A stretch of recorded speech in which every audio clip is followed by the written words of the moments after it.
Ma'am, at yesterday, last Wednesday at the Senate, right after that, dumiretso po kayo sa Congress for the QUADCOM. Opo. Bakit po biglang kayong napasugo doon?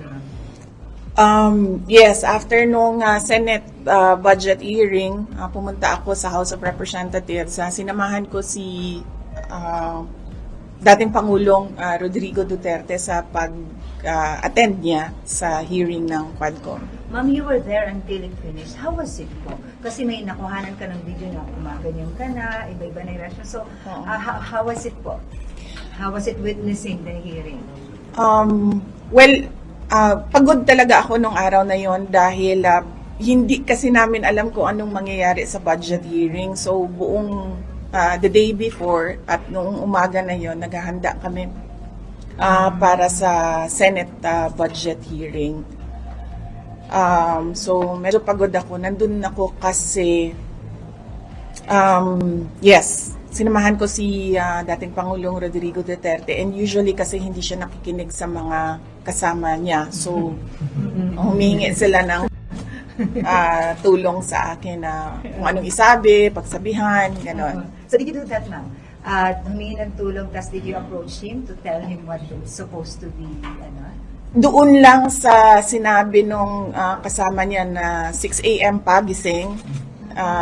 Nagsimula yung araw niya 6 a.m. and mga around 10:30 p.m. na ata yun.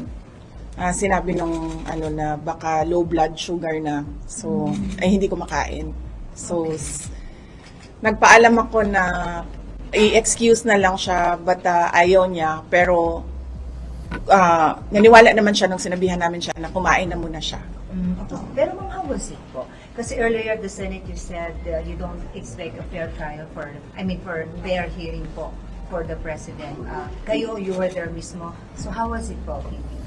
Well, as a lawyer, hindi mo na talaga maintindihan kung ano ang rules na ginagamit sa mga hearings, no? And they use inquiry and investigation interchangeably. So hindi mo alam if it's an inquiry, you're a research person. If it's an investigation, you're a witness or an accused. So, saksak sinagol na kung sa Bisaya pa ang nagapanghitabo. Okay. Right, Ma'am, sorry, last na po. Sige pa. Ma'am, may mga kumalat na video. The President asked you, I think when you were about to leave na po that time, na how was his performance from 1 to 10? What was your answer to him, Bibi? Sabi niya, kumusta yung performance ko? And I said, best dramatic actor. Sabi niya, you have to rate from 1 to 10. Sabi ko, you're at 12.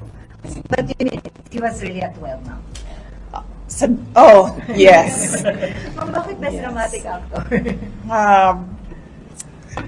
Kayo na lang yung umintindi. Nakikita niyo naman sa ginagawa niya eh. So, nakikitang-kita.